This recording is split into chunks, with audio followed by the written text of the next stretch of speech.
Saudara, Pusat Pelaporan dan Analisis Transaksi Keuangan PPATK mengungkap lebih dari 197.000 anak terlibat judi online. Nilai transaksinya mencapai 293 miliar rupiah. Sementara Kepala Badan Perlindungan Pekerja Migran Indonesia BP2MI, Beni Ramdhani menyebut bisnis judi online dikendalikan sosok berinisial T.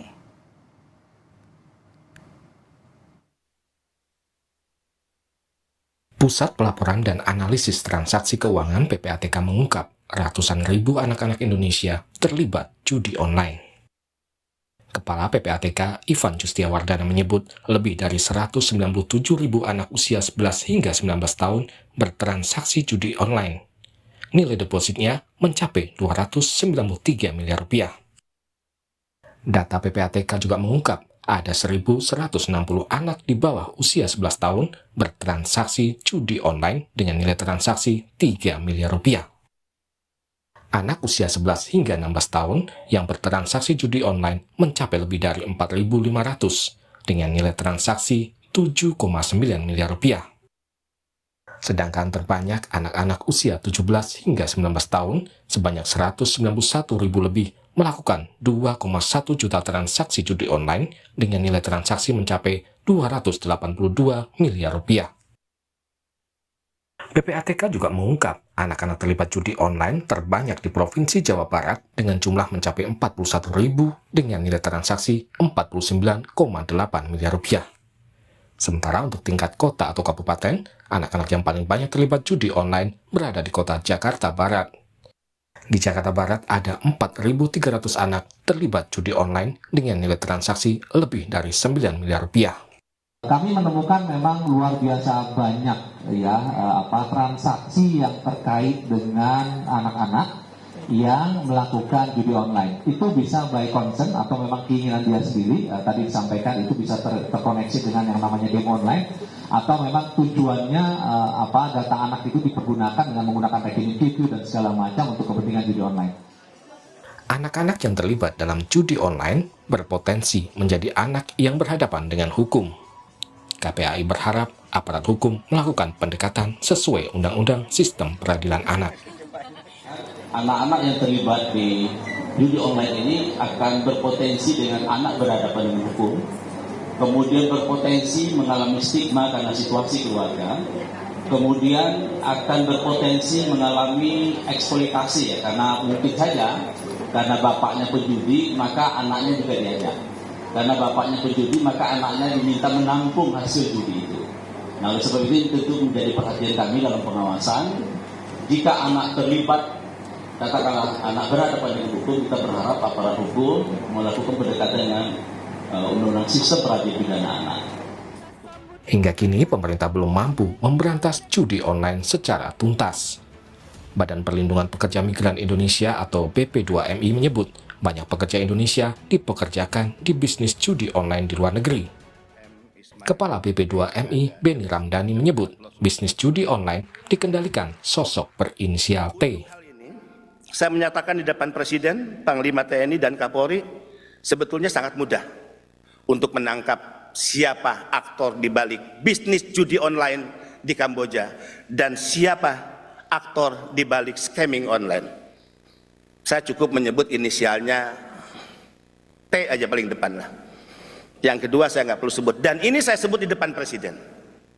Boleh ditanya kepada Pak Menko, Pak Mahfud MD saat itu, ya Presiden kaget, Pak Kapolri kaget, agak cukup heboh rapat terbatas saat itu. Orang ini adalah orang yang selama Republik ini berdiri mungkin tidak bisa disentuh oleh hukum. Menkominfo Budi Aristiadi menyatakan pihaknya tidak ingin berspekulasi siapa sosok T yang disebut Kepala BPM2MI Beni Ramdhani. Ya, kalau tanya inisial gini loh, kalau tanya inisial, tanya yang buat inisial, jangan tanya kita. Emang tebak-tebak buah manggis. Tapi BPM sudah melaporkan Pak ke Satgas dan juga ke Presiden Pak. Ya sudah, tanya aja yang membuat pernyataan. Tapi siapa buat Pak namanya Pak? Saya tahu Pak. Kalau T, masalah T itu kan banyak. Ada masa Mayor Teddy. Aduh. Enggak, Soeharto bukan Pak? Enggak lah, bukan lah. Udahlah, pokoknya kita soal penegakan hukum itu kita serahkan kepada aparat penegak hukum. Tugas kami adalah bagaimana mencegah judi online itu menjadi permainan atau hal yang digunakan oleh masyarakat. Kan saya ketua harian bidang pencegahan, tugas kita mencegah. Soal inisial T ini, PPATK menyebut dari data yang dimilikinya banyak yang berinisial T. Namun Kepala PPATK Ivan Justia Vandana menegaskan pihaknya tidak dalam kapasitas melakukan penindakan. Inisial banyak sekali, luar biasa banyak gitu. Dan posisi PPATK tidak dalam kapasitas melakukan upaya, katakanlah melakukan criminal justice systemnya, pemidanaan dan segala macam. Kita serahkan semua kepada teman-teman penyidik melalui hasil analisis yang kita sampaikan gitu ya. Ini sekali lagi bukan tentang ini PPATK menjadi bagian dari Satgas. Udah menyampaikan semua gitu ya. Kalau inisial apapun juga inisialnya, dari 2 juta nama juga pasti. Sebut saja satu huruf di antara 28 huruf yang ada sudah pasti ada. Dari ribuan nama juga sebut saja 28 abjad sudah pasti ada. Dikombinasi apa? Sudah pasti ada gitu. Tapi PPATK menyatakan semua data-data transaksi mencurigakan terkait judi online telah disampaikan ke aparat penegak hukum di dalam Satgas Pemberantasan Judi Online. Satgas Judi Online ini dibentuk Presiden Joko Widodo pada pertengahan Juni lalu. Tim Liputan, Kompas TV. kerjasama KPAI dan PPATK. Kita analisis data PPATK soal anak yang terlibat judi online dan juga siapa sebenarnya pengendali bisnis judi online. Bersama saya ada Direktur Analisis dan Pemeriksa 2 PPATK Danang Trihartono. Pak Danang, selamat malam. Selamat malam, Mbak. Ya. Ada Ketua KPAI, Mbak Ai Mariati. Mbak Ai, selamat malam. Selamat malam, Mbak Liu. Dan juga Kepala BP2MI, Pak Beni Ramdhani. Pak Beni, selamat malam ya. Selamat malam, Mbak Livi. Saya ke Pak Danang dulu. Pak Danang, 197.000 anak terlibat judi online. Ini datanya luar biasa besar. Dari mana muncul data ini, Pak? Ya, jadi basis data kami tetap melakukan analisis mutasi rekening dari para pelaku perjudian online. Jadi kami prinsipnya adalah follow the money. Jadi kami lihat siapakah pengepul. Dari rekening pengepul ini kan ada pemain yang menyetorkan dana-dana ke pengepul tersebut. Nah, dari situlah kami mengetahui siapa saja yang bermain judi online tersebut. Nah, dari para pemain tersebut kami lihat lagi profilnya ini, dan kami temukan ternyata profilnya adalah banyak juga anak-anak, di mana anak-anak ini tentu saja sangat mengkhawatirkan bahwa anak-anak sudah terjerat judi online, dan kami klaster lagi berdasarkan range usianya. Dan 97% itu range usianya antara dari anak-anak ya, itu 17 sampai 19 tahun. Nah, ini dugaan kami sementara ini adalah anak-anak yang sudah SMA atau dia putus sekolah lalu bermain judi online. Begitu. Oke, Pak Danang, tapi kan dari data yang kemudian saya baca, paling tidak tuh ada range anak-anak yang di bawah 10 tahun, koreksi data saya kalau salah. Itu jumlahnya bahkan miliaran rupiah, sekitar 5 miliar rupiah. Ini dari mana sumber dananya, Pak Danang? Terdeteksi nggak? Ya, kembali bahwa kami melakukan deteksi dari mana para pelaku ini melakukan deposit. Nah, setelah kami lihat memang dari rekening anak-anak yang di bawah 10 tahun itu kemungkinan itu ada rekening yang sifatnya QQ. Artinya kemungkinan juga bisa digunakan oleh orang tuanya untuk bermain judi online. Nah, ini tentu saja kita harus melihat nanti di lapangannya seperti apa, karena kalau kita bicara mutasi rekening, bicara profil rekening, itu pemiliknya adalah anak-anak. Tapi siapa yang memakai itu hal yang berbeda. Demikian. Jadi pemilik rekeningnya anak-anak, tapi artinya gini, dari data 197.000 ini sudah dipastikan ini pasti anak-anak atau hanya berdasarkan basis data rekening saja, Pak Danang? Artinya masih belum bisa dipastikan apakah betul ini anak-anak, remaja, atau justru orang tuanya yang pakai rekening? Ya, kalau dari data bahwa pemilik rekening itu adalah anak-anak. Cuma apakah rekening ini dipakai oleh anak tersebut atau orang lain? Nah, ini kan tentu perlu penelusuran lebih lanjut, dan itu tidak bisa didasarkan atas mutasi rekening atau profilnya saja. Harus dilakukan penelitian sampai ke lapangan. Demikian, Mbak. Oke Mbak Ai, 197.000 anak dan juga remaja terlibat judi online. KPAI seperti apa sikapnya? Kami tentu sangat menaruh perhatian besar. Kami prihatin, tetapi kami di sini punya data yang bisa kita jadikan acuan bahwa anak-anak dalam sektor judi, pelibatan dalam judi online saja tinggi. Tentu laporan ke kami lebih dari itu, anak-anak pun menjadi target sasaran pornografi, jual beli konten-konten porno, kemudian juga masuk dalam situasi eksploitasi online, di mana kita terkonfirmasi data-data mereka masuk di prostitusi online, ya, eksploitasi seks online, yaitu bentuk-bentuk grooming, sexting, dan lain sebagainya. Sehingga ini menunjukkan bahwa peningkatan kualitas dari data-data yang kita peroleh itu menunjukkan anak-anak sudah menjadi korban dalam situasi daring kita. Nah, ini yang menjadi perhatian. Tentu salah satunya judi online. Ini kami langsung menarik gitu ya data tersebut untuk kita jadikan acuan bersama bahwa di antaranya tidak hanya itu judi online, tapi ada ekosistem. Berawal misalnya anak-anak ini main game online, lalu tidak bisa top up. Kemudian ada sekelompok yang menyasar untuk disuruh melakukan ketelanjangan, pornografi, dan lain sebagainya. Masuklah dalam sindikat itu dan lebih jauh lagi dalam grup-grup member yang memang difasilitasi prostitusi online yang kemarin Bareskrim bongkar. Ini ada satu titik terang situasi ekosistem berbasis daring tersebut dengan akumulasi yang tidak kecil mencapai 9 miliar.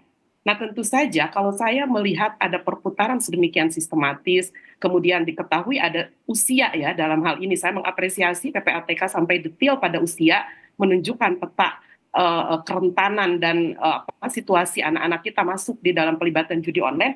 Ini menunjukkan bahwa mereka memang disasar untuk menjadi salah satu tempat pencucian uang yang melibatkan anak gitu. Karena dengan jumlah yang sangat besar ini, sehingga ini kan mau tidak mau pihak yang terlibat bukan hanya mungkin sebagian hanya melihat sisi ini hanya anak-anak, tetapi kita harus tingkatkan bahwa apakah benar ini rekening anak yang digunakan atau orang tua ya yang menggunakan anak, atau betul ini rekening anak yang tetapi disalahgunakan oleh orang tua. Bahkan dengan jumlah uang-uang digital lainnya, karena lebih mudah itu transaksinya. Tidak perlu muncul nomor rekening misalnya. Tetapi dengan dia mengupload atau mengunggah ya, meregister dia masuk misalnya e-wallet, kemudian punya uang-uang dana digital dan lain sebagainya, itu sangat mempermudah sirkulasi keuangan yang bisa berjalan secara tidak wajar dengan jumlah yang sangat besar yang hulunya bersumber dari baik itu judi online,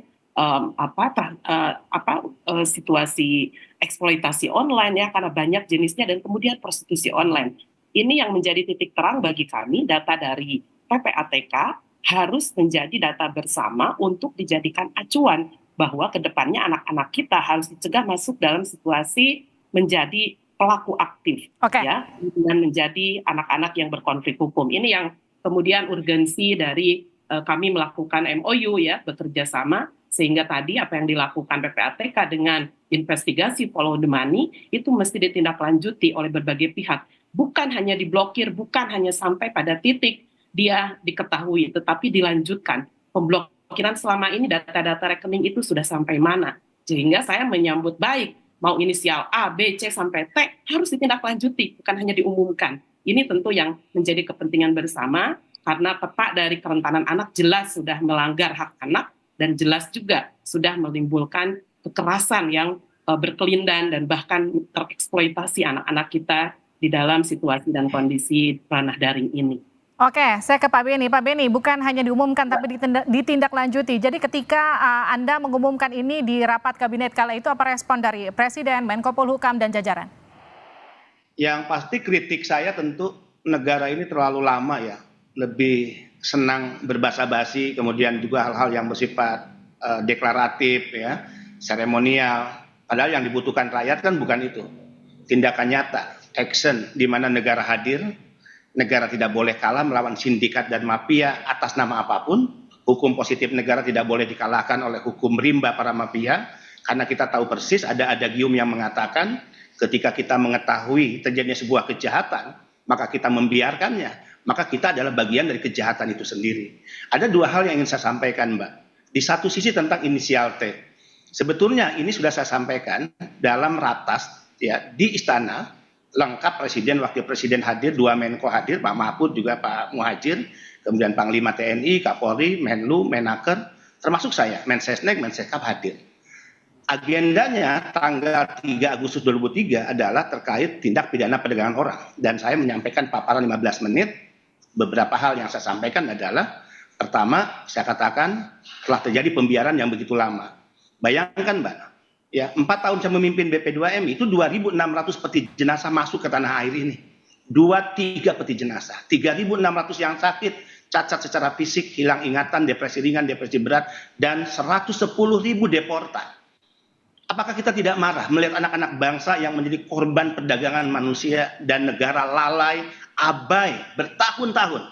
Nah, sehingga kemarahan saya luapkan dalam kesempatan bertemu dengan Presiden ketika saya membahas tentang tren baru penempatan ilegal. Kalau dulu orang berpikir korban penempatan ilegal ini adalah masyarakat berpendidikan menengah ke bawah. Tidak dalam kasus Kamboja, itu rata-rata anak muda, milenial, Gen Z, itu usia 18 sampai 35 tahun.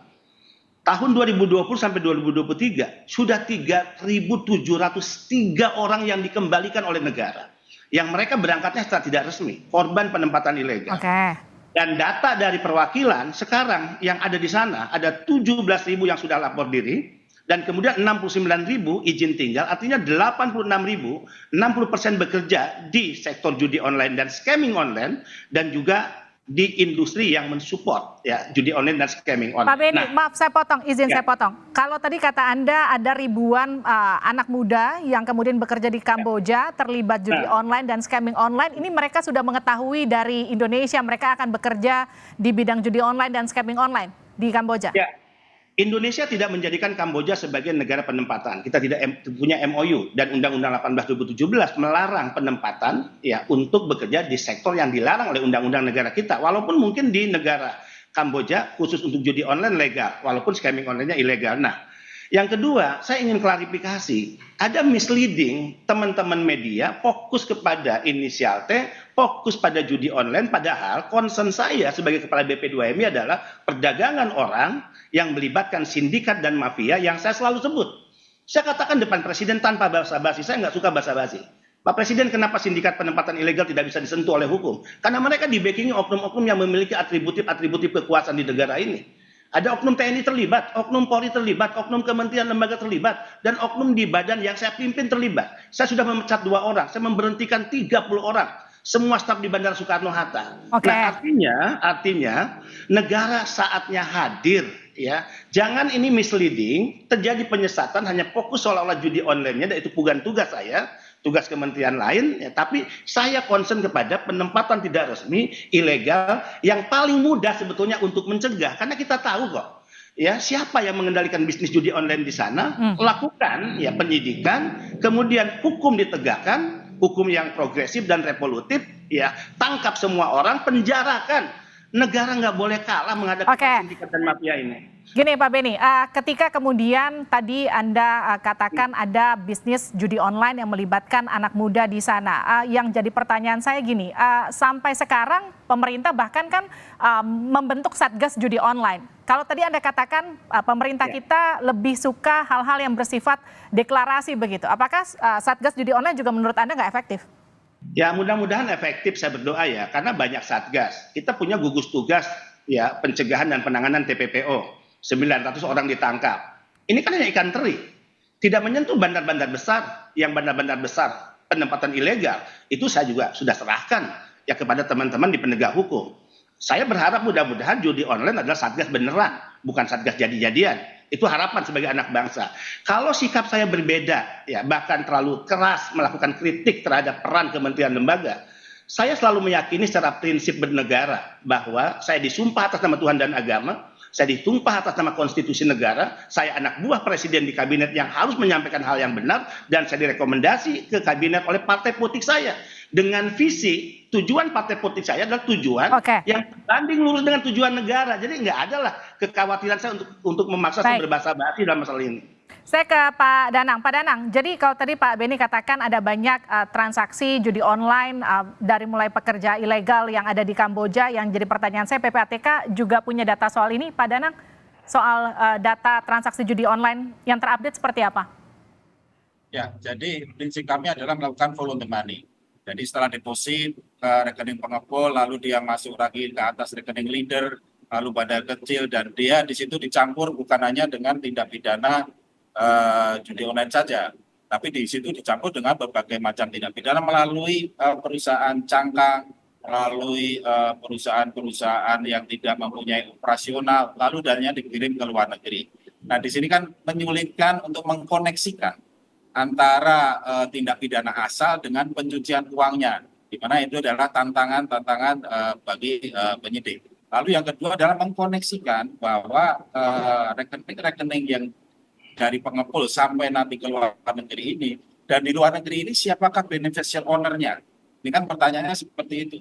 Di luar negeri beneficial owner dari perusahaan tersebut adalah siapa yang menikmati, tentu kita harus bekerjasama dengan FIU dari negara tersebut. Terdeteksi nggak Pak Danang, maaf saya potong, siapa yang kemudian berada di balik hal tersebut? Ya, kita mendeteksi sampai ke luar negeri ya, ada. Kita mendeteksi sampai aliran ke Singapura, ke Filipina, lalu ke Kamboja, lalu ke Ireland, ke Amerika, semua kita deteksi.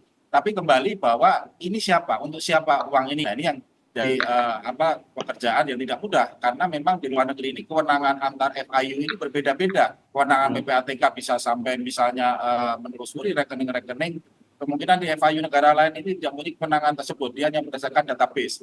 Nah, ini tentu menyulitkan bagi kami untuk mengetahui siapakah sebenarnya beneficial owner dari perusahaan-perusahaan tersebut. Nah, ini perlu penelitian di lapangan, perusahaan itu lokasinya di mana, siapa saja yang sering ke situ, dan sebagainya. Gitu. Pak Danang, kalau tadi kata Mbak Aib, ini sekarang trennya sudah masuk ke pencucian uang melibatkan anak. Ini lebih menyulitkan PPATK untuk menelusuri atau follow the money? Tidak ya, itu hal yang berbeda ya. Anak ini kalau di judi online ini adalah korban, bukan korban, atau pemain gitu ya. Pemain bukan dia digunakan untuk mencuci uang. Nah, yang digunakan untuk mencuci uang dalam skema transaksi pencucian online itu adalah yang pertama adalah perusahaan-perusahaan yang sifatnya cangkang atau shell company yang tidak mempunyai usaha. Lalu dia digunakan, ada juga yang masuk ke KUFA, ke perusahaan money changer, ditarik cash lalu disetorkan lagi ke perusahaan lain baru dari luar negeri.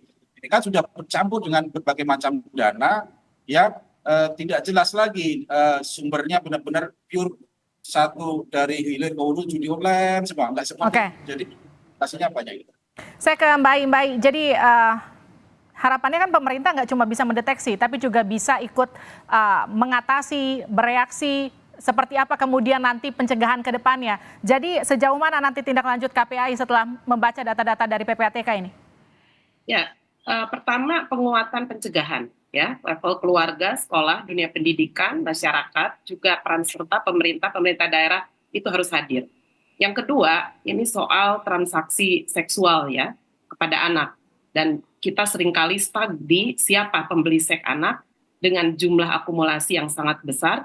Kemudian mereka sudah tidak terdeteksi lagi karena sangat mudah mengkamuflase akun maupun juga transaksi itu cepat hilang. Hari ini kita harus menggunakan data ini untuk menelusuri bahwa situasi dan kondisi transaksi yang melahirkan ya eksploitasi seksual terhadap anak itu sudah bisa ditemukan kenali, sudah diblokir rekeningnya dan dilanjutkan pada ranah hukum. Kami tentu mengawasi ini secara seksama karena sudah harus menjadi efek jerah di masyarakat. Jangan coba-coba untuk membeli layanan seksual dengan anak. Yang berikutnya tentu jumlah sangat signifikan. Kemarin kita mendengar 114.000 perputaran TPPO dan pornografi 114 miliar dan hari ini sudah mencapai 293 miliar. Artinya ada kenaikan signifikan yang disampaikan. Tentu saja kami meminta aparat penegak hukum Cyberpol di tingkat Polda itu lebih ditingkatkan. Kalau hari ini masih hanya belum mencapai 34 provinsi, saya kira polisi harus segera memiliki standarisasi di tingkat Polda karena anak-anak kita berbasis kewilayahan itu tertinggi Jawa Barat, kemudian DKI dan lain-lain. Ini menunjukkan kedaruratan yang luar biasa. Kita bukan hanya melihat situasi judi online yang di sini benar-benar pure. Anak-anak itu bisa jadi dia menjadi korban, kemudian melihat orang tuanya, kemudian dia ikut dan lain sebagainya. Tetapi bagaimana dengan tindak kejahatan lainnya yang kita menunggu keseriusan dari pemerintah. Dan tentu saja Direktorat Polri, PPA Polri yang sudah dibentuk saat ini kapan real action-nya. Sehingga kita tidak lagi menunggu-nunggu siapa aktor yang bisa melanjutkan, sudah berapa puluh ribu yang sudah diblokir, sudah berapa puluh ribu yang sudah dinonaktifkan rekeningnya. Tetapi laporan bahwa siapa yang sudah diproses secara hukum, ya, dan hari ini menjadi semua mata memandang bahwa ini ditindaklanjuti serius dan kemudian akan berdampak pada perlindungan anak. Tentu ini yang menjadi ujung dari seluruhnya. Kami akan menjamin anak-anak yang tadi disebutkan judi online itu by name by address harus mendapat pelayanan dari pemerintah. Kami akan lakukan rapat koordinasi pendekatan persuasif karena anak-anak harus terbebas, terlepas dari situasi yang ketergantungan terhadap asiknya bermain judi online dan bahkan lupa pada pelajaran, pada hak hidup tumbuh kembang di masyarakat. Mari sama ini yang harus kita targetkan, anak-anak siap menjadi generasi sehat untuk Indonesia, Mas. Terima kasih Mbak Ai, terima kasih Pak Beni, terima kasih Pak Danang sudah bergabung bersama kami di Sapa Indonesia Malam. Sehat-sehat selalu.